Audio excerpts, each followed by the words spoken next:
꼭 1년 만에 뵙게 되네요. 다시 볼 수 있어서 너무 감사하고요. 좀 어젯밤에 많이 고민을 했습니다. 왜냐하면 팔공로교회 성도님들은 저보다 더 사랑이 많으시고 만날 때마다 배울 게 너무 많은데 저 같은 자를 이렇게 세우셔서 말씀 듣기로 하시는 참 몸도 빠를 모르겠습니다.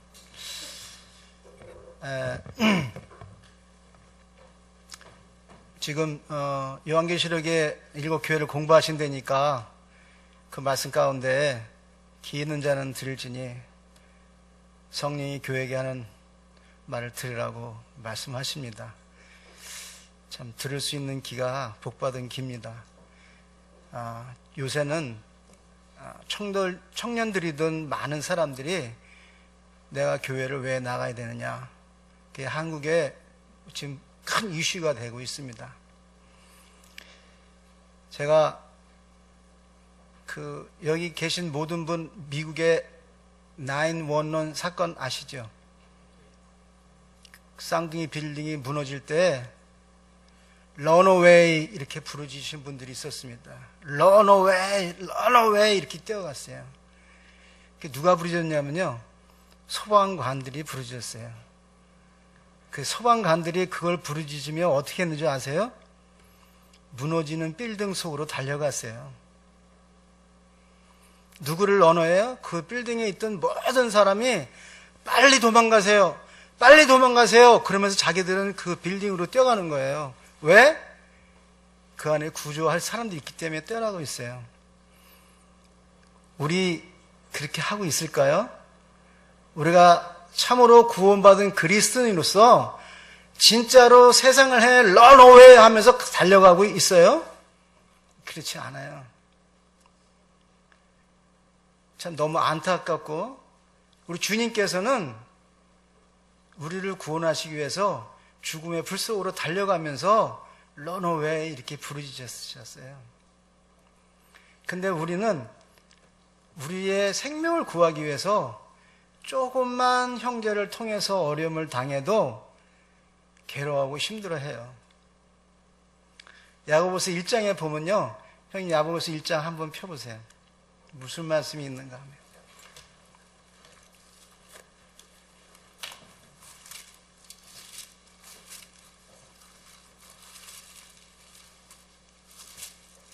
야고보서 1장에 있는, 빨리 찾은 형님 중에 한 분이 1장만 한번, 1장에 2절을 좀 읽어봐 주세요. 내 형제들아, 너희가 여러 가지 시험을 당하거든 온전히 기쁘게 여기라. 뭐라 그러셨어요? 우리가 어려운 시험을 당하든가, 여기 보면 여러 가지 시험이라고 되어 있어요. 영어 성경에는 여러 가지 시험을 당하거든 기뻐하라고 말씀하고 계세요. 우리 진짜 기뻐하고 있어요? 여기 이 말씀은 우리 그리스도인에게 한 말씀이에요. 여러 실험을 당할 때, 어려움을 당해서 고통받는 사람은 저 바깥에서 교인들이세요. 참 많은 사람들이 예수님을 전한다고 말을 하고 있는데요, 진짜로 예수님을 나타내는 분들은 많지 않아요. 우리 구원받은 우리는요, 예수님을 전하는 것이 아니라 예수님을 나타내야 되는 사람들이에요. 우리가 고난이 올 때 우리는 기뻐해야 될 사람들이에요. 고난 가운데서 어려움을 겪는 자들이 아니라 고난이 올 때 우리는 기뻐할 수밖에 없어요. 왜? 주님께서 우리를 고아처럼 내버려 두지 않는다고 하셨기 때문에 우리를 간섭하시는 거예요. 참으로 자기를 사랑하는 아들을 징계하지 않은 부모가 있어요? 그렇지 않아요. 그런데 그 징계는 주님께서 우리와 교통하고 싶어서, 교제를 나누고 싶어서 허락하시는 고난이에요.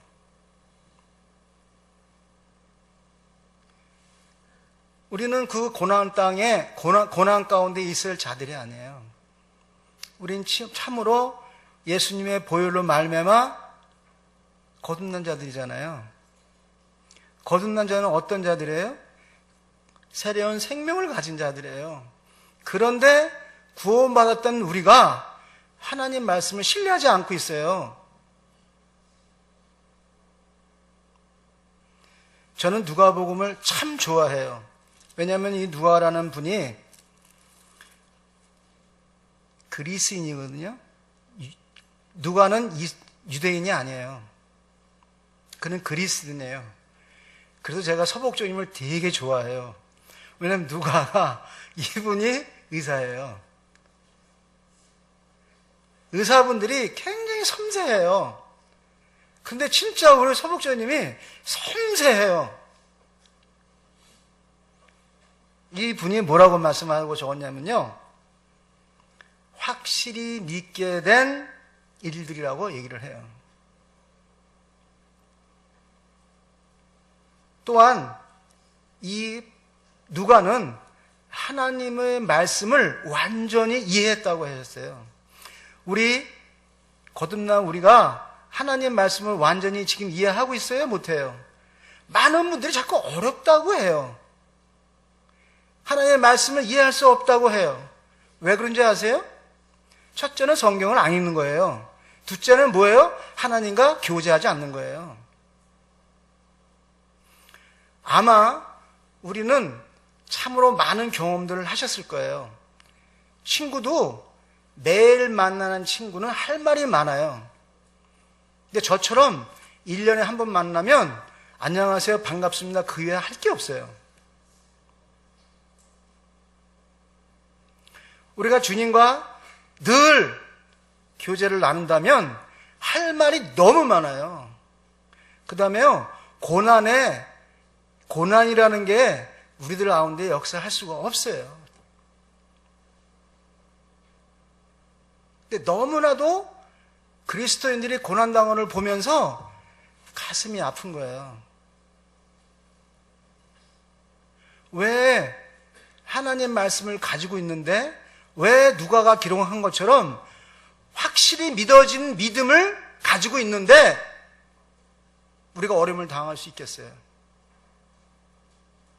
우리들 앞에 나타나 보여지는 고난은 사실이 아니에요. 이 세상에는 여러 가지 사람이 살고 있어요. 정치인은 정치인의 세계를 살고 있는 거예요. 예술인은 예술인에 살고 있어요. 근데 우리 그리스도인은 어떤 삶을 살아요? 세상에가 살고 있어요. 우리 그리스도인은 예수님 안에 있는 삶을 살아야 되는데 세상에가 살고 있으니까, 엉뚱한 곳에 살고 있으니까 어려움을 당하고 있는 거예요. 며칠 전에 우연치 않게 어떤 청년과 같이 식사를 하게 됐어요.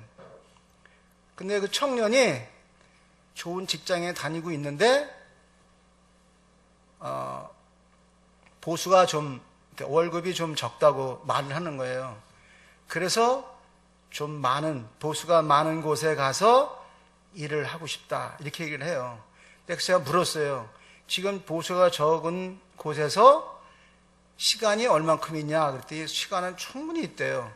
근데 좀 돈을 더 많은 곳에 가면 일을 해야 되기 때문에 시간에 좀 쫓길 것 같아요, 이렇게 얘기를 해요. 그래서 그럼 너는 어떤 거를 원하냐 그랬더니 돈을 조금 더 받았으면 한다는 거예요. 잘못된 생각이야. 우리가 왜 24시간인 줄 아세요? 우리 하루가 24시간이에요. 8시간은 자야 돼요. 8시간만 일하고 그랬어요. 8시간은 주님께 드리는 시간이에요. 근데 그걸 우리는 잘못된 방법대로 14시간, 15시간 일을 해요. 16시간 일을 해요. 기도할 시간이 없어요. 성경 읽을 시간이 없어요. 주님 앞에 나가 주님 저 이러해요 하고 말할 시간이 없는 거예요. 지금 청년들이 직장을 구하기 위해서 지금 직장에 구하기 위해서 시험 공부를 하고 공부하고 있습니까? 그 공부 아무리 해도 직장 구하기 어렵습니다.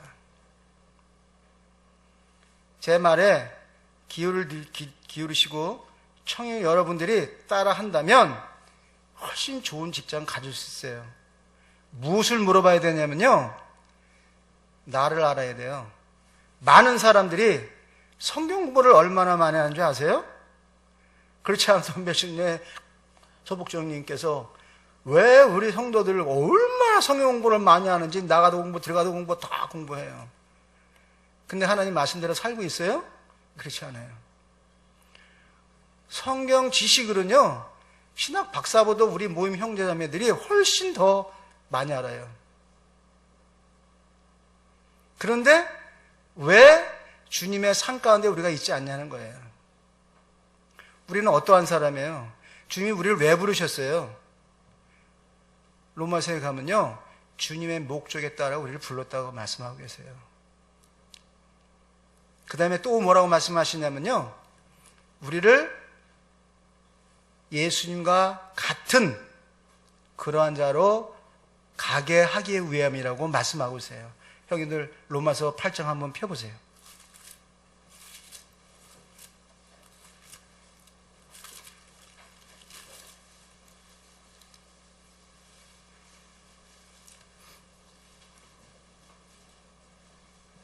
로마서 8장 29절 말씀 형님 가운데 한 번만 읽어주세요.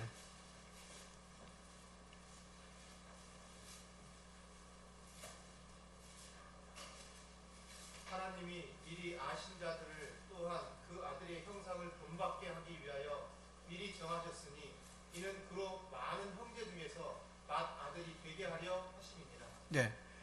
뭐라고 했어요? 자신의 아들의 형상같이 모습이 되게 하려 했다는 거예요. 저희를 불러낸 목적이요, 우리는 그 예수님의 형상과 동일하게 하게 하기 위해서 저희 불러내신 거예요. 근데 실질적으로 우리가 예수님의 형상에 닮아가고 있어요? 우리들이 늘 기도 제목이라 찬송을 하거나 우리가 원하는 것은 그분을 닮아가기 위함이라 매일같이 해요. 실질적으로 우리가 그분의 형상을 닮아가야 되는 거예요. 그렇게 하시기 위해서 주님 불러내셨어요, 저희를요. 그런데 우리는 닮아가는 건 없어요. 성경 공부는 박사예요. 근데 실제 삶 속에 나타나는 게 없는 거예요. 저는 우리 그리스도인들이 주님의 닮아가는 형상뿐만 아니라 우리가 참으로 예수님을 나타내는 자가 되어야 된다는 거예요.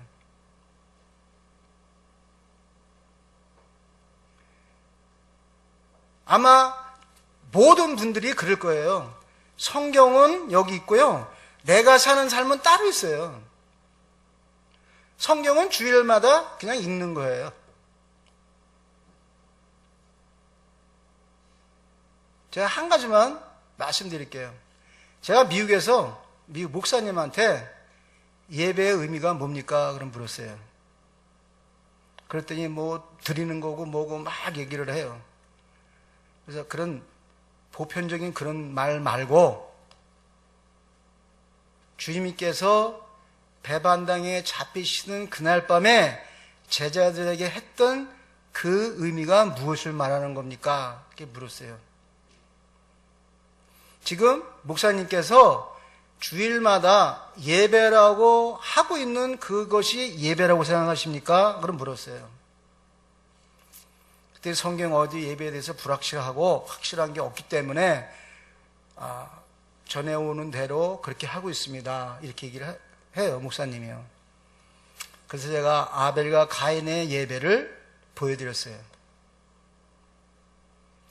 왜 하나님께서 가인을 미워하시겠어요? 왜 아벨은 이뻐하고 하나님께서 그렇게 편파적이신 분이십니까? 왜 가인은 미워하셨겠어요? 아벨은 이뻐하고요? 많은 분들이 지금요, 우리 모임의 형제 자매님들도요, 착각하시면 안 돼요. 많은 분들이 우리 모임에는 말씀이 좀 부족하고, 온누리교회 지금은 돌아가셨지만 하영조 목사님의 말씀이 좋다, 누가 좋다, 누가 좋다, 이렇게 막 여기 몰려가고 저리 몰려가는 사람들이 있어요. 또 제가 보니까 신천지라는 데 많이 빠진 분들이 있어요. 우리 모임의 형제도 빠졌어요. 저하고 함께 모임 상회했던 장로 형님도 빠졌어요. 왜 그런지 아세요? 예배 정의를 몰라서 그런 거예요. 우리 지금 여기 형 자매님들은요, 진짜로 복 받으신 분이십니다. 왜냐 아세요? 우리가 주일 첫날 무엇을 가지고 하나님께 나가세요? 빈손으로 나가지 않았어요. 주님의 몸과 주님의 피를 가지고 예배드리러 간 거예요. 하나님은 그걸 보시는 거예요. 일반 보통 교회에서 드려지는 예배는요, 가인의 예배예요. 하나님 그곳에 계시지 않습니다. 예수님 그곳에 없습니다. 전 제가 목숨을 걸고 장담합니다. 우리는 주님의 몸을 상징하는 떡이라고도 말하고 빵이라고도 말하는 모임들이 있는데요. 그 몸은 우리 주님께서 This is my body 이렇게 계셨어요. 우리 모임은 상징서를 가지고 해요. 그래서 많은 분들이 주님 몸을 상징한다는 얘기를 해요. 물론 주님의 몸을 상징하는 것입니다. 그러나 우리가 만찬에 참여할 때는 예수님께서 제자들에게 이는 내 몸이다 하고 말씀하신 그때 그 심정에 참여해야 되는 거예요. 이는 예수님을 상징하는 거예요. 이렇게 참여하는 게 아니라 This is my body. 예수님이 그렇게 말했어요. 이는 내 몸이다. 그렇게 말씀하셨어요. 너희 나눠 먹어라. 내가 너희를 위해서 사면에는 죄를 사면하는 그런 것들을 나타내기 위한 거라고 새로운 New Testament 신약이라고 말씀하신 거예요.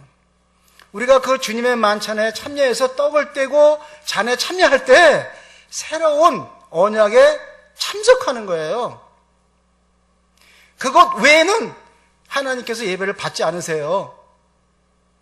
가인이 미워서 한 게 아니에요. 가인은 자기가 열심히 농사진 모든 자기의 것 가가지고 주님께 나아가 드렸어요. 성경에 보면요, 하나님께서 뭐라 하면요, 너희의 행함이 올바르면 어찌 내가 너를 받지 않겠느냐고 말하는데, 거기에 행함이라는 말이 무슨 말씀이냐면요, 네가 올바른 예물을 가지고 나왔으면 내가 어찌 받지 않겠냐, 이 의미예요. 그 영어 성경에 있는 말씀 의미가요. 한국어 번역이 그렇게 돼 있기 때문에 네 행함이 이렇게 알고 있지만, 사실 영어 성경을 가만히 들여다보면요, 네가 예물을 올바르게 갖고 오지 않았다면 어찌 내가 너를 받지 않겠느냐. 받지 않은 거예요. 지금 수많은 교회가 바깥에서 웅장하게 가운을 입고 장치를 하고 성가대 수백만을 두르고 다 앉아갖고 예배를 드리고 찬송을 부르고 다 한다 할지라도 그것에 예수님이 계시지 않습니다. 하나님 예배 받으시지 않으세요. 말씀 좋아서 다니면서 듣는 거는요, 말씀 집회에 충분히 참석하면 돼요. 여기에 오늘 함께 예배 들으신 분들은요, 주님께서 기뻐하신 여러분들이세요.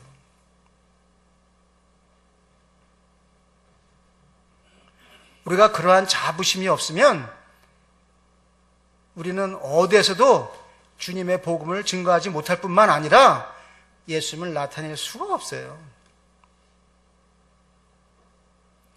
여기에 있는 우리 형 자매님들만이 참으로 주님이 기뻐한 자들이라고 말씀하신 분들이세요. 그렇다면 우리가 고난당할 때 고난에 있을 수가 있겠어요? 그렇지 않아요. 제가 작년에 왔을 때 그 얘기를 했어요. 고난받는 분이 계십니까? 기뻐하십시오. 그는 주님이 나와 교제하고 싶어서 주는 터치하는 거예요. 나 너하고 교제하고 싶어. 나 너하고 대화하고 싶어. 그래서 이런 저런 어려움들을 내 눈앞에 보여주는 거예요. 우리 모습에는요, 늘 기쁨이 있어야 되고요. 우리 모습 안에는요, 늘 우리 주 예수 그리스도의 그 향기가 나타나야 돼요. 형제님들이 가만히 앉아 있다 할지라도 그리스도의 향기가 나타나요. 향기를 맡아요. 제 얼굴을 어저께 나영님이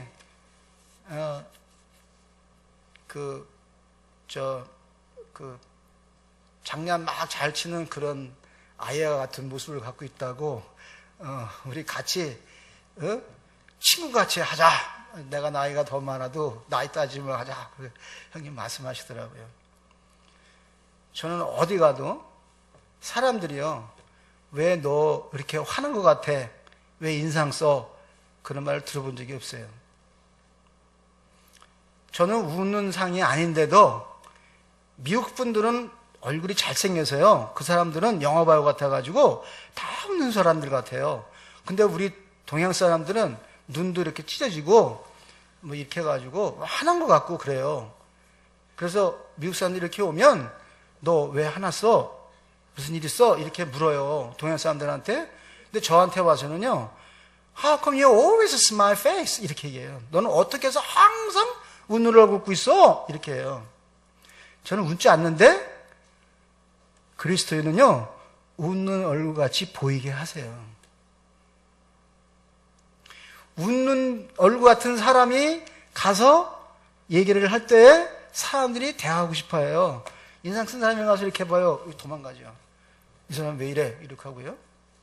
그리스도인은 항상 웃는 얼굴로 나타날 수밖에 없어요. 근데 그렇지 못할 때 어려움들이 오는 거예요.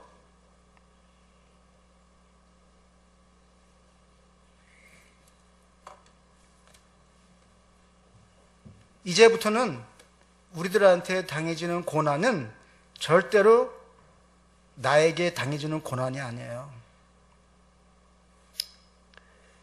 어려움을 당한다 할지라도 기뻐하세요. 그러면 그 고난이 복이 됩니다. 실제로 그래요. 저는 실체험했어요. 저는 이번에 와서 소복장님을 통해서 소복장님이 어려움을 당한 말씀을 하시면서 다 용서했다, 그 말을 할 때 제가 얼마나 기뻤는지 몰라요. 역시 현민 짱, 형님 진짜 짱입니다.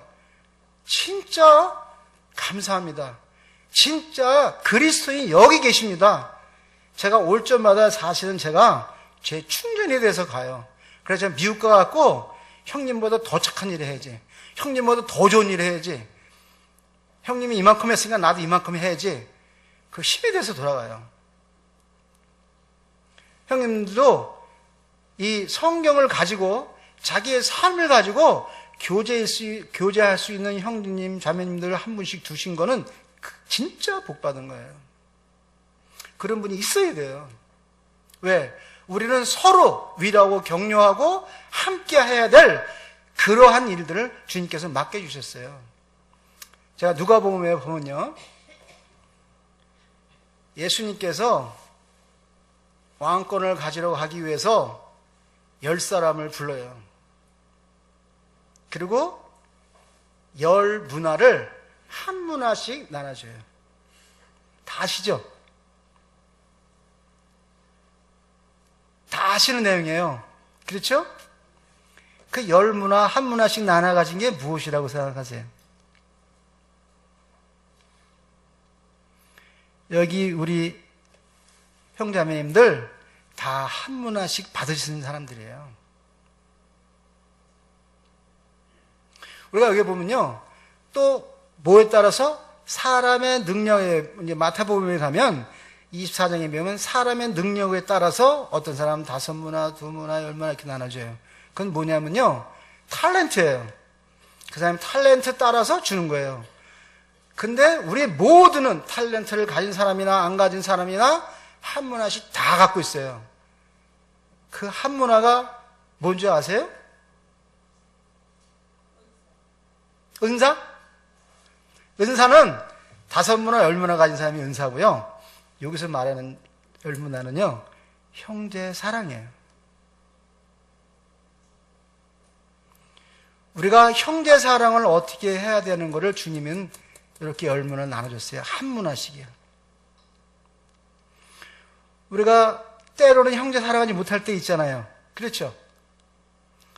근데 사랑할 수 있는 방법이 뭔지 아세요? 자매님 안에 있는 예수님을 내가 사랑하는 거예요. 그 자매님을 사랑하는 게 아니라 자매님 안에 있는 예수님을 내가 사랑하는 거예요. 자매님, 형제님 안에 있는 예수님을 내가 사랑하는 거예요. 우리는 이제 그 형제 자매를 평가하는 것이 아니라 거듭난 분들은 누구였어요? 우리는 침례받을 때 장사되었고 침례에서 나올 때 사도 바울이 뭐라고 말씀하냐면요, 이제 내가 사는 것이 아니라 내 안에 주께서 사는 것이라, 이렇게 고백했어요. 우리가 실질적으로 사도 바울이 고백했던 것처럼 내 안에 사는 것, 내가 사는 것이 이제 우리 주께서 사는 것이다. 우리 주님이 사시는 거예요. 그렇기 때문에 자매님이나 형제님이나 누굴 보는 거예요? 그 안에 계신 우리 주님을 봐야 되는 거예요. 형제로 보지 마세요. 이제는요, 주님으로 보시는 거예요. 그래서 예수님께서 소자 하나에게 찬물 한 그릇 준 자도 주님 상급 주세요. 그냥 그가 뭐라 그래요? 주님, 제가 언제 주님에게 냉수를 주고 어떻게 했습니까? 그러니까 그 소자에게 준 것이 본 나에게 한 거다. 우리 주님 그렇게 얘기하세요, 저희들한테. 우리가 수많은 고백을 듣는데도 얘기가 안 들어오는 거예요. 왜? 귀가 없습니까? 우리 주님은 그러시는 거예요. 귀 있는 자는 들을지니 성령이 교회에게 하는 말씀을 들을지니라. 우린 듣기를 원하지 않아요. 여기 닫고 있어요. 주의 말씀을 우리가 매일같이 본다면 거기서 주님이 말씀하시는 소리를 하고 있는데 그거 못 듣는 거예요. 그나마 성령께서 말할 수 없는 탄식으로 우리를 도와주기 때문에 우리 존재하고 있는 거예요. 우리는 기도도 못해요. 우리 기도하는 것 같잖아요. 우리 기도는 엉터리 기도하고 있는 거예요. 뭐 도와주세요, 뭘 주세요, 뭐 주세요 기도라고 생각해요. 그 주인 뭐라고 그러세요? 너희는 먼저 주의 나라와 그 일을 구하라고 말씀하시는데 그건 새까맣게 잊어먹어요. 내 안에 이루어지는 일만 자꾸 달라고 말해요. 내 안에 이루어져야 될 것만 받으려고 해요. 이기주의잖아요. 여기 계신 청년분 여러분들, 시험 공부하려고 직장생활로 시험 공부하지 마시고 오늘부터 성경을 읽으세요. 그 다음에요, 내가 누구인가를 먼저 아세요. 많은 사람은 주님의 그 어떠하심은 아는데 나 자신을 나는 몰라요. 내가 무슨 일을 해야 되겠어, 내가 뭘 어떻게 해서 돈을 벌어야겠어는 아는데 주님이 원하시는 일을 하지 않는 거예요. 그러니까 직장생활을 해도 기쁨이 없어요. 우리는 주님께서 쓰시기 위해서 불렀어요. 우리 모두를 주님께서 쓰려고 도구로 불렀어요. 근데 우리는 딴 데 가 있는 거예요.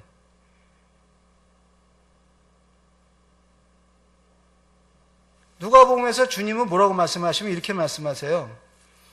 어떤 주인이 농부가 나가서 밭을 갈고 일을 하고 돌아왔는데 그 종에게 일 잘했다 하고 밥 먹어라, 씻고 밥 먹어라 하는 자가 있느냐? 종이 와서 일 죽기 살기라고 왔는데 주인이 빨리 와서 나 발 씻기고 손짓 밥 차려서 놔줘. 그리고 자기가 먼저 먹으면 되는 거예요. 너희는 어떻게 생각하느냐? 주님이 그렇게 말씀하세요. 그런데 충실한 종은 뭐래요? 이 연약하고 미혹한 종이 내 할 도리를 다 했나이다. 하고 섬긴다는 거예요. 그게 그리스도의 행해야 될 기본적인 것들입니다. 우리가 아무리 선한 일을 행하고 아무리 좋은 일을 했다 할지라도 나 이렇게 했으니까 주님 복 주실 거야가 아니라 제가 당연히 해야 될 일을 했습니다. 우리는 불러낸 자예요. 어디서? 세상에서 세상 밖으로 불러낸 우리예요. 우리는 절대로 세상에 속한 자가 아니에요. 우리가 만약에 세상에 속한 자라고 착각하고 있으면 매일 고난 가운데 어려움을 당하고 있을 거예요. 매일 힘들어요. 되는 일이 없어요. 제가 제 자랑을 좀 할게요. 제가 이런 교제를 하니까 저 형제 자기 자랑만 해 이렇게 얘기하거든요. 근데 사실 자랑이 아니라 제가 주님 섬기는 가운데 얻어진 복들을 여러분도 같이 나누고 싶어서 제가 말씀드리는 거예요.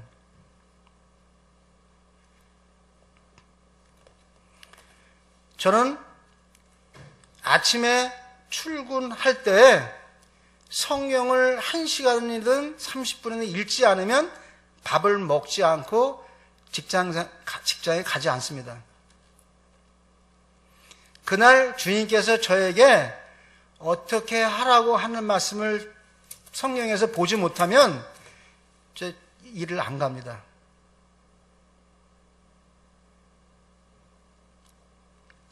어떤 분들은 그러면 늦잖아, 직장 생활. 이 세상을 창조하신 분이 누구세요? 시간을 주관하신 분이 누구세요? 모든 것들을 주관하시는 분이 하나님이세요. 한번 하나님을 테스트해 보세요. 제가 늘 청년들이나 많은 미국에서 청년들 그 수양회를 하면서 청년들한테 제가 늘 그래요. 미안하고 참 미안하다. 왜냐? 우리가 하나님 말씀을 여기 누가복음에 말한 것처럼 그 완전한 것들을 이해했다면 내가 너희들에게 어려움을 겪지 않도록 주님의 말씀으로만 인도해서 주님이 청년들을 쓸 수 있도록 했어야 되는데 그걸 못 가르쳐서 미안하다. 제가 그 얘기를 해요. 우리는 그러한 것들을 1세대가 못했어요. 우리가 그거를 주님께서 올바로 쓸 수 있도록 가르쳤어야 되는데 그걸 우리가 올바로 읽지 않고 게을렀기 때문에 청년들의 그 유전을 전하지 못한 거예요. 우리는 삶이 하나님 말씀을 떠나가면 우리는 죽은 자하고 똑같아요. 우리들의 실제 삶이 하나님 말씀에부터 시작해야 돼요. 우리가 읽은 말씀이 내 하루의 삶의 첫 시작에 전혀 아닌 것 같은 말씀을 읽었는데도 그 말씀이 내 삶 가운데 나타나고 있어요. 주님 그렇게 주님 주관하세요. 돈 버는 일, 장사가 잘 되는 일, 모든 일을 다 잊어버리세요. 하나님 말씀을 보세요. 읽고 어떻게? 주님, 제가 이 말씀대로 살고 싶어요. 제가 이 말씀을 사라지게 해주세요. 그렇게 읽고 그 말씀 묵상하면서 하루 삶을 살아가 보세요. 주변에 있는 모든 분들이요, 싹 바뀌어 있어요. 나하고 원수같이 지냈던 직장 동료도요, 갑자기 잘해요. 잘 안 풀리던 일들이 잘 풀려나가요. 그게 그리스도인의 삶이에요. 우리가 어려움을 당할 때는요, 빨리 성령으로 돌아오세요. 직장에서 일을 할 때든 어디에서든 일이 안 풀려 빨리 성경을 읽어보세요. 주님, 무슨 말씀을 저에게 허락하시기 위해서 제가 여기에서 이렇게 브레이크가 걸립니까? 하고 성경으로 돌아와 보세요. 거기에 답이 있어요. 그렇게 하면 문제가 해결돼요. 저는 제가 이제 베트남 유지에서 지금 한 15년 장사를 했는데요. 처음에 1년만 애쓰고 방황했고 그 후부터는 주님 이것은 제 것이 아닙니다. 주님 알아서 해결해 주십시오 하고 하니까 어떤 분들은 장사가 잘 됐다 안 됐다 잘 됐다 안 됐다 해요. 근데 저는 1년 365에 12달 똑같아요. 장사가 잘 된 날도 없었고 안 된 날도 없이 똑같이 돼요. 잘 됐다 안 됐다 하는 사람은 너무 어려워요. 근데 똑같이 되는 사람은요, 어려울 게 하나도 없어요. 무슨 일 때문에 미국에 지금 어려움을 겪기 때문에 장사가 안 될 거야. 막 걱정해요. 주님 나라인데 난 주님 안에 사는 사람인데 걱정할 게 뭐 있어. 그냥 열심히 나가서 손님들한테 최선을 다해 서비스하고 일 해주고 하니까 똑같아요. 여러분 똑같은 삶을 한번 살아보세요. 굉장히 재밌습니다. 우리 누가복음에 보면요, 문제가 뭐냐면요, 누가복음 6장에 보면 우리 주님이 무슨 말씀을 하시냐면 이런 말씀을 하세요. 너희는 나를 불러 주여 주여 하면서도 어째여 내가 말하는 것들을 행치 아니하느냐. 우리 모든 사람들이 예수님을 주여 주여 하고 불러요. 근데 예수님이 말씀하시는 것에 관심이 없어요. 행하지 않아요.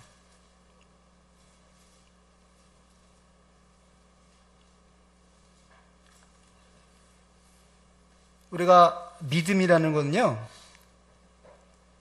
어떤 건지 아세요? 믿음은요, 목숨을 내어놓는 거예요. 다윗 왕이 베들레헴 옆에 있는 성문 옆에 있는 물을 먹었으면 좋겠다 이렇게 얘기를 해요. 새 장수가 그 말이 떨어지자마자 말을 타고 달려가요. 그래서 물을 떠갖고 와요.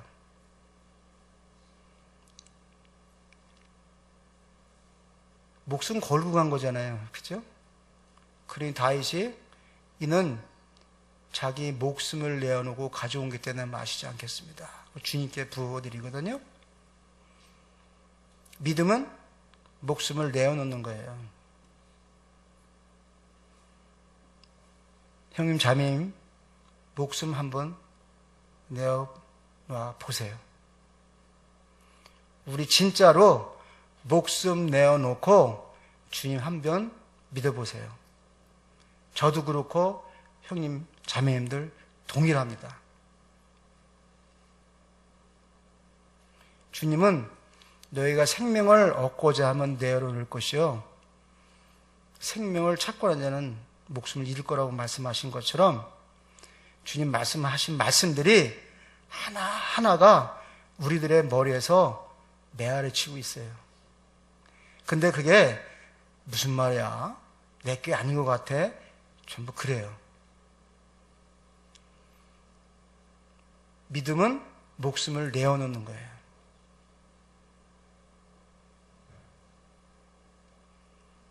그렇게 해서 어떻게 해요? 형제를 사랑하는 거예요. 왜냐면요, 형제는 우리 예수님께서는 지금 하나님 우편 안에 계시지만 우리 모든 분들 안에 함께하고 계세요. 그래서 예수님께서 두 사람이 모이는 곳에 내가 늘 함께하겠다고 말씀하신 것처럼 형님들 안에, 형님 안에, 자매님 안에 예수님이 지금 계신 거예요. 우리는 없어요.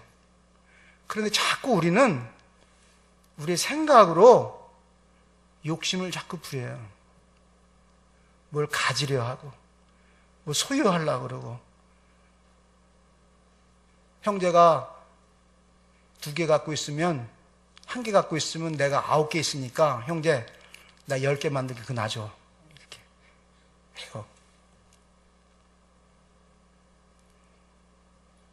우리는 제가 교제하는 말씀들이나 형제자매님들이 알고 있는 말씀들이나 우리는 동일하게 알고 있는 말씀들일 뿐만 아니라 우리 동일하게 읽고 있는 말씀이고요. 우리 동일하게 그 말씀을 통해서 구원받은 우리들이에요.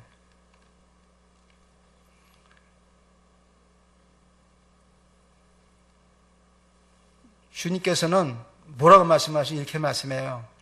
수고하고 무거운 짐진 자들아 내게 오라 내가 너희를 편히 쉬게 하겠다고 말씀하셨잖아요. 형제님들이 자매님들이 만나면 그렇게 편안해야 돼요. 교회는 그런 곳이에요. 교회에 와서 불편함은 그건 교회가 아니에요. 왜? 교회에는 우리 예수님이 계시기 때문에 편안하고 안전하고 너무 좋다. 난 여기만 있고 싶어. 이게 저절로 나와야 돼요. 우리 안에서요. 그게 교회예요. 그게 탄탄한 교회예요. 그런 교회를 통해서 외부 사람들이 나도 저기 가고 싶어. 이렇게 되는 거예요. 최근에는 진짜로 외부에서 어떤 분을 초청하는 게 부끄러울 때도 많아요.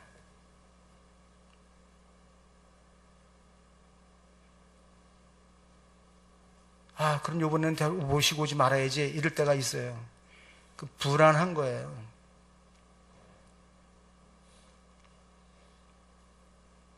우리가 하나님 말씀을 어떻게 믿고 그 말씀대로 살아가느냐는 그 삶이 우리한테 놓여져 있는 거예요. 이 말씀이 그냥 교과서나 부록이 아니라 이 말씀이 내 거화 돼야 되는 거예요. 이 말씀을 읽고 내가 이 말씀대로 어떻게 해요? 주님의 형상을 처럼 되어가게 하기 위해서 우리를 불러냈다고 말씀하셨기 때문에 우리는 그렇게 돼야 되는 거예요. 내가 성경이 되고 성경이 내가 돼야 되는 거예요. 만약에 성경은 따로 있고 내가 따로 있다. 그는 그리스도인이 아니에요. 성경이 곧 나여야 돼요. 내가 곧 성경이어야 돼요. 그러질 때 우리는 주님이 부르신 그 목적에 따라 협력하여 선을 이루는 거예요. 우리 주님은 우리를 목적에 따라 불러내셨는데 선을 못 이루고 있어요. 로마서에 우리가 읽었던 말씀처럼 주님께서 목적에 따라 우리를 불러내고 그 목적에 따라 불러낸 우리들이 협력하여 선을 이룬다.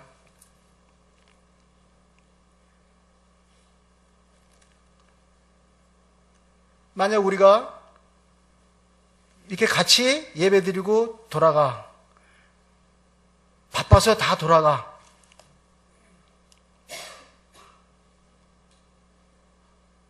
주일날만큼만 해도 그러지 말고 한번 12시까지든 한번 교제 한번 나눠보세요. 제가 미국에서 이렇게 교제를 가면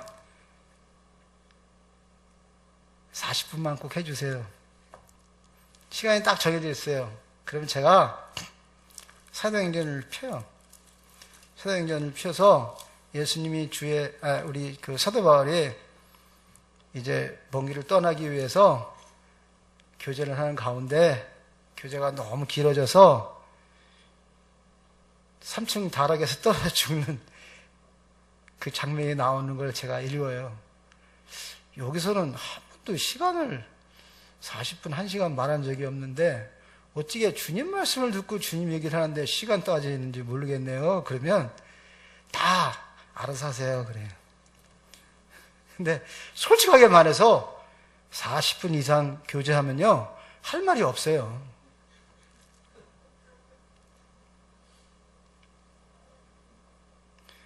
특히 저 같은 사람은요.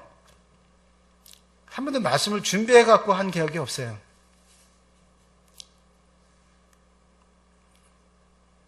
그냥 성경 읽고 주님께서 성령님께서 하고자 하는 말씀을 제 입을 통해서 해 주셨으면 좋겠습니다. 이렇게 하고 올라와서 교제할 때가 더 많아요. 꼭 준비해 갖고 오면 항상 엉터리로 해요. 그게 왜냐면 준비한 거는 내 생각을 준비해 갖고 왔기 때문에 안 되는 거예요. 근데 저는 제가 느낀 그대로, 제가 주님과 교제하는 그대로 말씀을 하면 좀 국민학생이 말하는 것 같지만 이렇게 좋다고들 그러셔서 그냥 그렇게 해요. 제가 형제님들 조금 그 수준 낮게 교제를 해더라도 이렇게 잘 좀 들어주시고 이렇게 해주셨으면 좋겠습니다. 참으로 우리 주님께서는 오늘 아침에 우리 서복주님을 통해서 저한테 우리 예수님은 한 번도 어렵게 교제한 적이 없어. 아주 쉽게 했어. 그냥 쉽게 해요. 그러셔서 힘이 됐어요. 제가 어저께 솔직하게 말해서 잠 제대로 못 잤어요. 팔군호 교회 오면 형제님들이 저보다도 더 사랑이 많고 반겨주시고 그런데 뭐 조금 적응한 곳에 가야 교제도 할 텐데 형제님들이 너무 사랑이 넘치시니까 우리 서복장님도 그러는 거예요. 팔공로 교회 가면 예배를 드리면 너무 기쁘고 좋아. 저도 작년에 와보고 올해 와보니까 형 자매님들 보면 너무 좋아요. 어디에서도 이런 모습을 보지 못했어요. 진짜 너무 감사하고요. 제가 몇 시까지 하면 되죠? 예?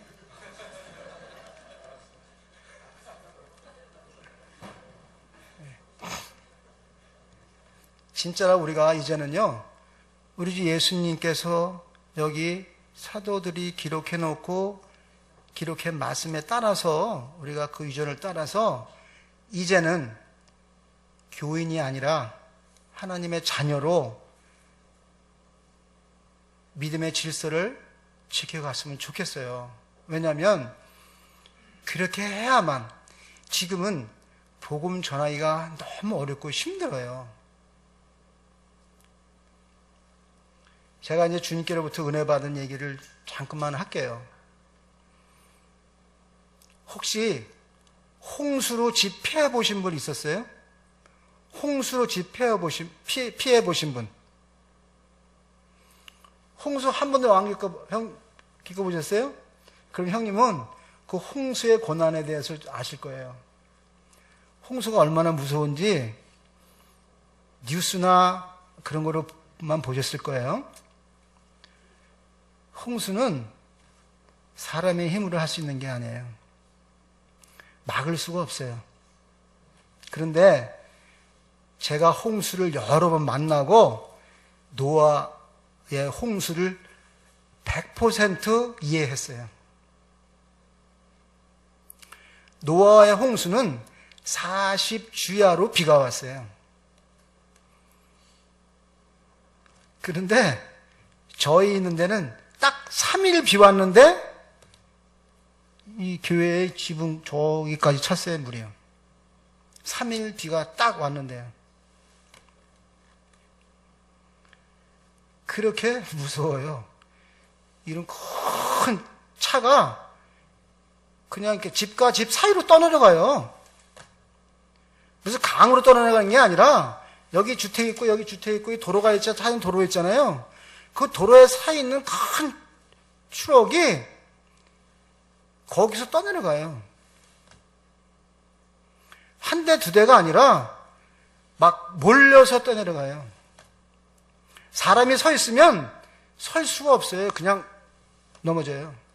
그냥 끌려가요. 사람이 그러면 할 수 없는 거예요. 그걸 저는 몇 번 당했어요. 그런데 얼마나 놀랍냐. 이번에 휴스턴에 태풍이 왔거든요. 그런데 저희 모임 형제들 집만 아무도 그 물에 손해본 사람이 없어요. 요 집 다 물에 잠겼는데 우리 모임 형제 자매님들 집만 이렇게 올려놨어요. 이게 믿을 수 있어요? 이게 김성호 형제가 말하는 말이 저 진짜 사실을 말하는가? 할 수 있어요? 심지어는 뭐 어느 모임에서는 형님이 모임 개척해서 시작한 간증을 하니까 믿어지지가 않는다고 말한 것처럼 이 믿어지지 않는 말 같죠? 우리 모임에 있는 형제매들만 아무도 손해는 없어요. 집뿐만 아니라 가게나 비즈니스까지도 완전히 보호하셨어요. 미국에는 그렇게 홍수가 나면 꼭 흑인들이 망치, 도끼 들고 와갖고 남의 가게를 다 깨갖고 그 안에 있는 걸 막 훔쳐가요. 이상하게 꼭 그러세요. 그 사람들은. 그런데 저희 모임의 형제매님들 비즈니스만 든든하게 주님께서 지켜주셨어요. 저는 이제 수양회 때문에 펜실베니아라는 곳에 청년과 어른 수양회를 1년에 2번 열어요. 그래서 거기를 가 있는데 비가 너무 와서 집이 4만 채가 꼭대기까지 잠긴 거예요. 집 4만 채가. 4만 채면 얼마나 많겠어요. 한 채, 두 채, 세 채, 네 채, 10채, 100채가 아니라 4만 가구가 물에다 잠겼어요. 그렇지, 비가 막 폭우같이 쏟아져요. 근데 제 아내가 우리 가게에 지붕이 물이 새고 있대요. 그러면서 그거를 새고 있는 걸 카카오톡으로 이렇게 찍혀왔어요. 그래서 기도하는 가운데 주님이 가시려는 것 같아서 비행표를 얼른 사갖고 비행기를 타고 제가 뉴올리언스라는 곳으로 이제 오는데 비가 너무 와서 공항이 다 폐쇄했어요. 완전히 폐쇄했어요, 공항을요. 더 이상 비행기에 못 들어가요. 근데 제 비행기가 오는데요. 딱 거기만 햇볕이 떴어요. 햇볕이 환하게 떴어요. 그래갖고 비행기가 내렸어요. 그리고 제가 나가니까 비가 쏟아져서 공항 또 폐쇄했어요. 제가 나가서 차를 타고 집을 향해서 가는데요. 고속도로가 다 폐쇄했었는데 제가 지나면 폐쇄, 제가 지나면 폐쇄, 제가 지나면 고속도로 문을 닫는 거예요. 제가 지나가면요. 집에까지 무사히 도착했어요. 그러고 나니까 길이 다 막혔어요. 완전히 아무것도 못 다녀요. 그 사람의 힘으로 될 수 있을까요? 주님 믿는 사람은 주님이 그렇게 보호하세요. 발길을 그렇게 인도하세요.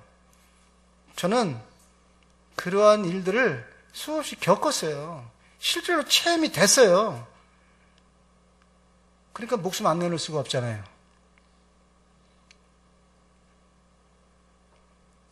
주님 보호해 주신다고 확신을 갖고 있는데 하려는 대로 안 할 수가 없잖아요.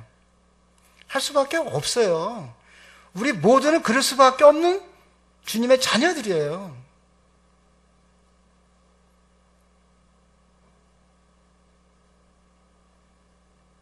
주님의 말씀에 순종해서 따르는 자들은 집을 진짜로 이렇게 높이 올려놓은 지은 집과 같은 사람하고 똑같은 자들이에요. 주님이 그렇게 비유하시잖아요.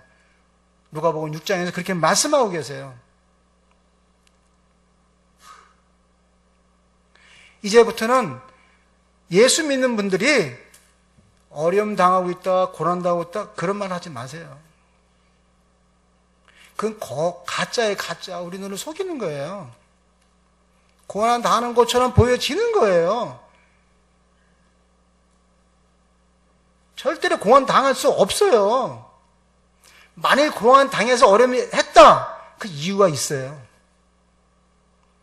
성경에 돌아와서 보면요, 이래서 주님 그러셨구나.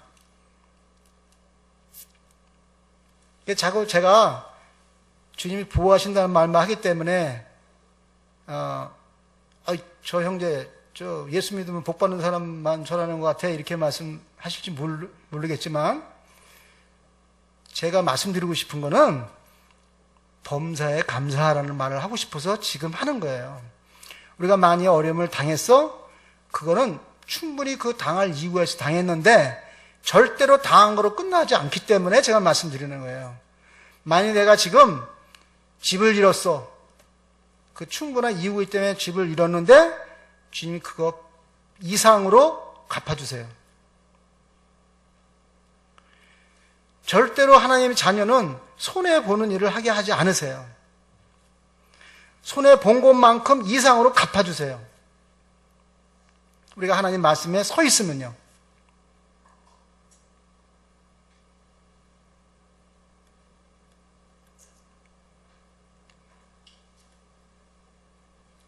우리가 예배 드리는 거에 대해서 절대 잊어버리지 마세요. 자부심 가지세요. 보통 교회 외부에서 드려지는 예배는 예배가 아니에요. 그래서 속지 마세요.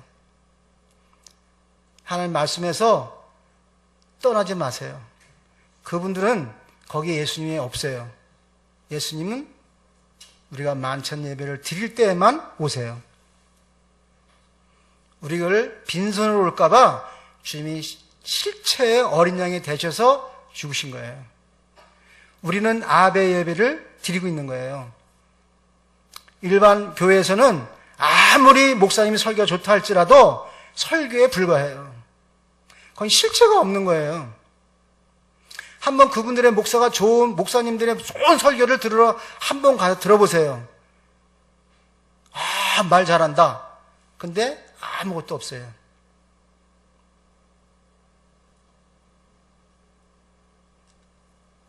어디에도 속지 마세요.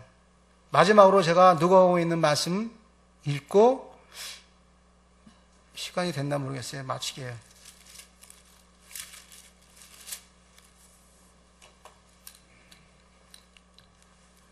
누가복음 11장에 보면 이런 말씀이 있어요.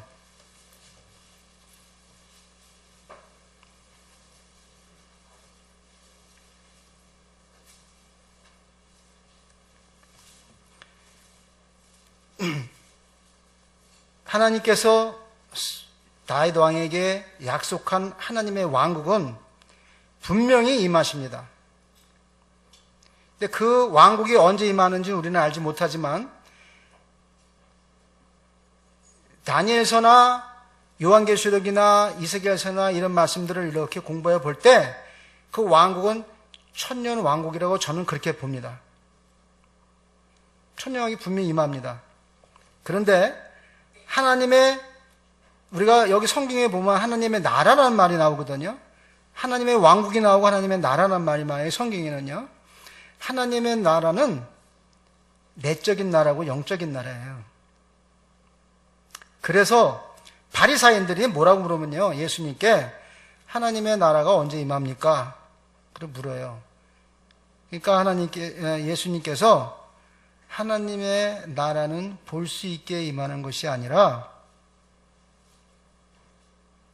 그 나라는 우리들 안에 있다고 얘기를 하세요.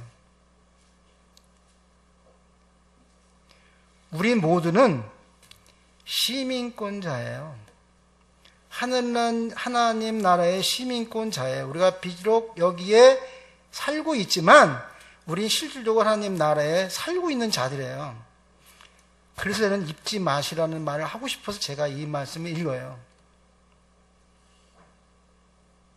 우리는 하나님 나라에 속한 사람들이에요.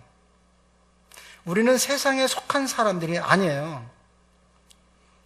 절대로 컨퓨스 하지 마세요. 이렇게 잘못 생각하면, 오해하게 되면 예수 믿고 있는데도 힘들고 어렵고요. 예수님 믿고 있으면서도 교회 나올 때만 예수 믿는 사람 같고, 만찬 예배 할 때만 예수님 믿는 사람 같고, 일상생활에서는 예수 믿는 사람 같지 않은 그런 삶을 살 수가 있어요. 우리는 참으로 하나님 나라에 살고 있는 사람들이에요. 하나님 나라는 우리 마음속에 있어요. 영적인 나라고 내적인 나라예요. 하나님의 왕 7년 왕국이 이제 곧 임하실 거거든요.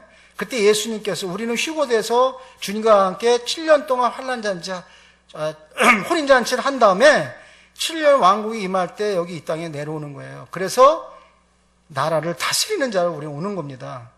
그래서 예수님께서 열 문화를 한 문화씩 나눠줬는데 5 문화를 받은 자가 주님 여기 제가 10 문화를 만들었습니다. 그러니 착하고 선한 종아 넌 5 고를 다스리라.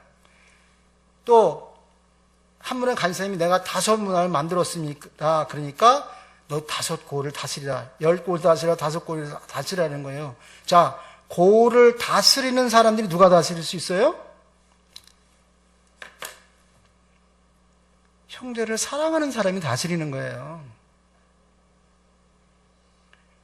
그렇기 때문에 주님이 그 말씀을 하신 거예요. 한 문화를 깊이 감추고 엄한 사람이라고 했던 자에게는 그 한 문화까지 빼어서 있는 자에게 주라고 말씀하신 것처럼 우리가 실질적으로 주님 나라에 존재하고 있다는 사실을 망각하지 않는 한 우린 그리스도인으로서 최선을 다하고 살 수밖에 없어요. 근데 자꾸만 세상 가서 살면 안 돼요. 세상에 갖고 살기 때문에 어려움이 있어요. 주님 나라로 들어와서 사세요. 주님 나라 들어와 사시면 그곳은 편안하고 안전됐고 그럴 수밖에 없는 곳이에요. 왜? 우리 주님이 그곳에 계시기 때문에 그러한 것이에요. 자꾸 천국은 죽어서 가는 거라고 말을 하거든요. 그렇지 않아요. 하나님 뭐라고 했어요? 아브라함의 하나님, 야곱의 하나님 이렇게 말씀하거든요. 왜? 하나님은 살아계시는 하나님이에요. 우린 죽어서 가는 게 아니에요.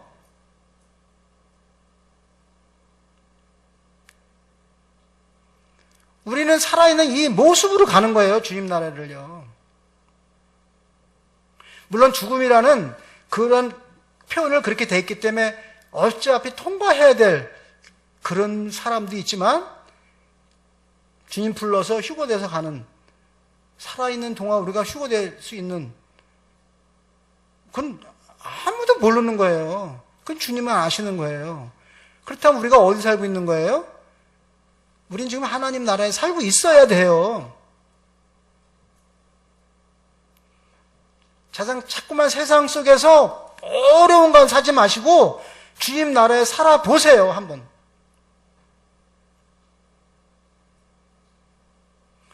제가 아까 말씀드린 것처럼 주님의 말씀은 실질적인 거예요. 가성적인 게 아니에요. 어떤 분은 주님의 말씀을 자꾸만 비유의 말씀이란 말을 하거든요. 그 비유란 말은 우리 주님께서 우리를 이해를 돕기 위해서 예를 들어서 말씀하신 거지 없는 것을 있는 것처럼 말씀하신 게 아니에요. 실제로 존재하는 것만 말씀하신 거예요. 우리 주님께서는요. 여기 있는 성경에 있는 말씀들은 없는 것을 가상적으로 말한 게 아니라 실체 있는 것을 우리에게 말씀하신 거예요.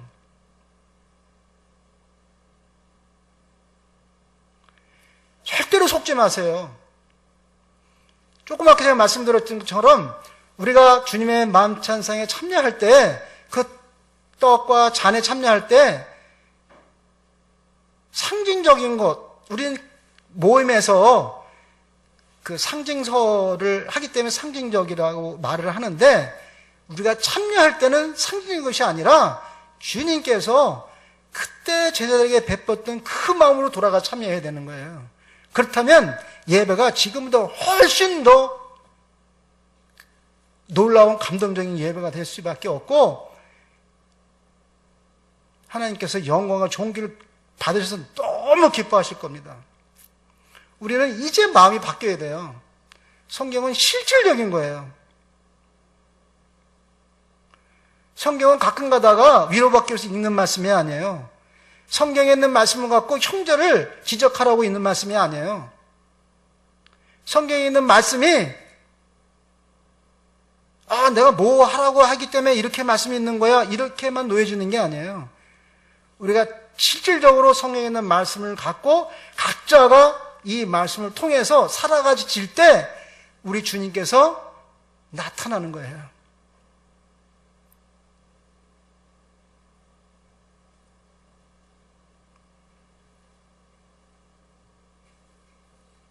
우리 참으로 주님 말씀으로 돌아가야만 될 수밖에 없어요.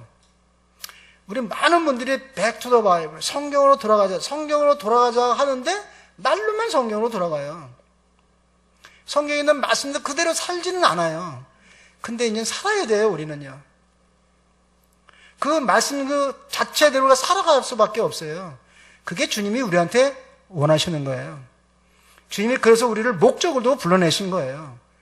그래서 주님의 형상을 그 주님의 형상대로 되어지게 주님은 그렇게 저희를 부르신 거예요.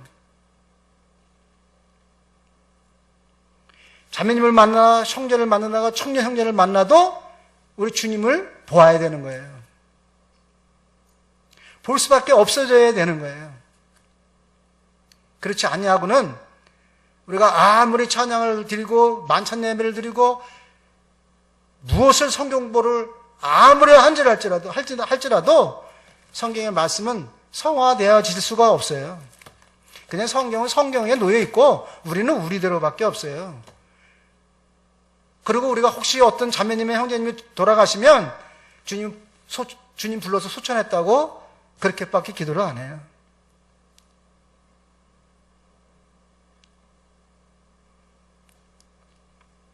우리는 이제는 바뀌어져야 돼요. 이제는 성경으로 진짜 돌아와야 돼요. 이제는 성경에 있는 말씀대로 우리가 살아야 돼요.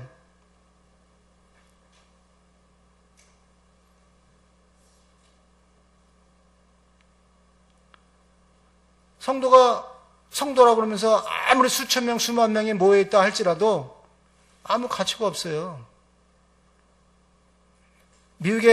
제가 그 미국의 목사님의 이름을 잃어버렸는데, 그 소방관이 런어웨이 하면서 막 구하러 달려갈 때 많은 그리스도인이 막 울었어요. 그 중에 한 미국 목사님이 무슨 말을 했냐면 이 말을 했어요. 조영기 목사 설교하는 데서 도망가세요. 그분은 미국 와서도 설교를 많이 했거든요. 오순절 목사, 미국의 유명한 목사들 거기서 도망가세요. 저들은 거짓 목자들입니다. 그러면서 막 소리 질러요. 예수님은 한 번도 우리를 부자로 만들려고 한 적이 없습니다. 예수님 믿으면 부자 됩니다. 일이 잘 됩니다. 삼박자 구원 부장했어요. 조영기 목사님이. 부자 되고 구원받고 또 뭐 한다고. 거짓말에 속지 마세요. 그리고 그 미국 목사님이 막 부르는데 어느 날 제가 이렇게 기독교 방송, 미국 교육 방송을 딱 듣는데 그분이 막 하는 거예요. 진짜 그렇습니다. 거짓 설교에 속지 마세요. 얼마나 많은 분들이 거짓 설교에 속고 있는지 몰라요. 우리 주님은 그래요. 그때 여기 있다 저기 있다 여기 있다 할 때 가지 말라는 거예요. 네 골방에 가만히 있으라는 거예요. 지금 얼마나 사람들이 내가 예수라고 부르짖는 사람이 없나, 내가 설교를 잘하는 사람이라고 막 하는 사람이 없나, 얼마나 많은 분들이 그러고 있어요. 그곳에는 예수님이 안 계세요. 진짜로 성경으로 돌아오세요. 성경에 있는 말씀대로 살아가세요. 이제는 한 말씀 한 말씀 한 말씀. 그래서 어떻게 해요? 우리가 성경을 완전히 이해하는 자로, 누가복음에 있는 누가가 고백한 것처럼 우리 그런 삶을 살아가야 돼요. 누가만 그런 분이 아니었었어요. 우리 충분히 그럴 수 있는 사람들이에요. 너무 성경을 어렵게 보는 거예요. 그 다음에요, 그냥 기도도요, 준비된 기도가 아니라요, 그냥 평상시에도 걸어가면서도 기도하실 수 있어요. 주님, 저 이렇게 했어요. 주님이 이랬어요. 어떻게? 대화하듯이. 그게 기도예요. 저는 운전할 때면 기도해요. 운전하면서 계속 제가 뭐 힘들었던 일, 어려웠던 일, 내가 감당할 수 없었던 일, 이런 걸 다 그냥 말해요. 주님, 나 이런 거 참 감당할 수 없었어요. 근데 주님께서 또 이런 거를 통해서 저를 훈련시켜서 막 그러고 그냥 보통 대화 나누듯이 그냥 하는 거예요. 그게 기도예요. 그렇게 한번 해보세요. 물론 하고 계신 형님들도 계시고 그렇겠지만 한번 해보세요. 그러면요, 스트레스가 없어요. 그러면요, 우울증이 생길 수가 없어요. 그러면요, 외로움을 느낄 수가 없어요. 지금 너무 많은 분들이 외로움을 느껴서 교회를 떠나가겠다는 거예요.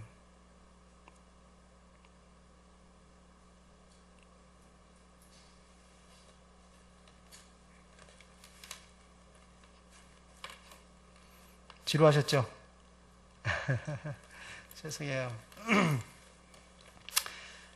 우리가 진짜로 주님 말씀으로 돌아가지 않으면 우리가 말로는 구원받아 한다 할지라도 주님 앞에 갔을 때 박수 치는 자로 남을 수밖에 없어요. 우리가 진짜로 다른 형제매님들이 상급 받을 때 이렇게 박수 치는 사람으로 남고 싶어요? 아니면 상급 받는 사람으로 남고 싶어요? 우리 이제는 진짜로 성경으로 돌아와서 한 시간을 살다 간다 할지라도 참 주님 앞에 부끄럽지 않는 삶. 우리는 내일이 없어요. 오늘 이 순간, 이 시간이 우리한테 당해진 최고의 순간일 수밖에 없어요. 이건 놓치면 또 후회해요. 이거 놓치면 또 후회해요. 후회만 살 필요 없잖아요. 그러니까 이제는 주님 나라에 사는 삶으로서 시민권자로서 최선을 다하는 자, 주님 앞에 목숨을 내놓는 자, 참으로 어려움을 보고 도망가는 자가 아니라 그곳에 가서 구하러 들어가는 자, 그게 바로 저희들에게 주님 허락하신 거예요. 지루한 시간 끝까지 들어주셔서 너무 감사를 드리고요. 이따가 다들 가지 마세요. 다음 시간이 진짜 중요한 말씀 할 거예요. 첫 시간은 제가 그냥 양념으로 조금 이렇게 했고요. 어려운 교제를 이제 할 거예요, 제가요. 다음 시간에. 그러니까 혹시 바쁘신 일이 있으셔도 그거 접어놓으시고 저와 함께 한 시간 나누고 돌아가세요. 그래갖고 돌아가셨다가 저 때문에 손해보신 분 있으시면 저한테 돈으로든 무엇으든 청구하세요. 제가 지불해 드릴게요. 가지 마시고 기다렸다가 같이 한 시간 또 나눠요. 제가 그냥 실없는 말을 하는 것 같아도 제가 말재주가 없어서 그렇지 아마 들으시면 좀 도움이 되실 거예요. 신앙생활에. 기도하고 마치겠습니다. 아버지 하나님 감사를 드립니다. 저희를 주의 첫날에 불러주셔서 저희들이 예배를 드릴 수 있도록 은혜를 베풀어 주시고 또 저희를 통해서 영광 받으시며 존귀를 받으시는 자비롭고 은혜로우신 하나님의 그 인자하신 모습을 저희들이 기억하게 해주셔서 감사를 드립니다. 참 예수님께서 저희를 구원하시기 위해서 저희를 죽음의 골짜기에 두지 아니하시고 친히 저희를 위해서 모든 죄악을 담당해 주셔서 참 저희들을 의롭다 하시고 또한 의로운 자들을 통해서 주님의 목적을 따라서 선을 이루게 하시며 참 주님의 그 어떠하심을 저희들이 기억하는 속에 참 주님의 형상을 따라서 저희들이 그리스도인이라는 칭호를 듣는 참 놀라운 그러한 특권을 저희들이 받을 수 있게 해주셔서 감사를 드립니다. 참 저희들이 너무 무지하고 어리석어서 저희들의 삶 가운데 그리스도가 나타나는 삶이 아니라 저희가 나타나는 삶을 살아갈 때가 너무도 많이 있습니다. 그러나 이제는 저희는 사도 바울께서 고백한 것처럼 나는 이제 죽었고 우리 주께서 사는 것이라고 말씀하신 그 고백이 참 저희들이 될 수 있도록 성령께서 도와주시고 가르쳐 주시고 깨닫게 해 주시기를 원합니다. 참 저희들이 무엇이기에 참으로 영적인 하나님의 말씀을 읽고 그 말씀에 따라 살 수 있는 그런 은혜를 베풀어 주셨으니까 참으로 감사를 드립니다. 세상을 창조하시고 주관하시는 그러한 분을 저희가 아버지라 부를 수 있고 그분을 의지해서 저희들이 이 세상을 살아가며 예수님께 다시 오실 것을 기다리는 저희가 되게 해주신 것을 감사드립니다. 참으로 저희들을 통해서 참 저희들이 비천한 저희들을 통해서 주님을 나타내기를 기뻐하시는 우리의 주가 되시는 예수님, 이 시간을 통해서 영광과 존귀를 받으시고 저희들이 비록 제가 말하는 것이 아둔해서 잘 전해진 못했지만 우리 형제님들께서 넉넉한 마음으로 받아주고 그 말씀을 기억함으로 참으로 저희들이 그리스도인의 삶을 살아가는 그런 주님의 자녀가 될 수 있도록 도와주시옵소서. 이 시간을 참으로 복되게 해주셔서 감사를 드립니다. 주님, 마땅히 영광과 존귀를 받으셔야만 되옵니다. 참으로 하나님께서는 저희를 참 사랑하시고 사랑하시되 끝까지 사랑해 주시는 하나님, 감사를 드립니다. 홀로 감사를 받으시옵소서. 예수님의 이름으로 기도드렸습니다. 아멘.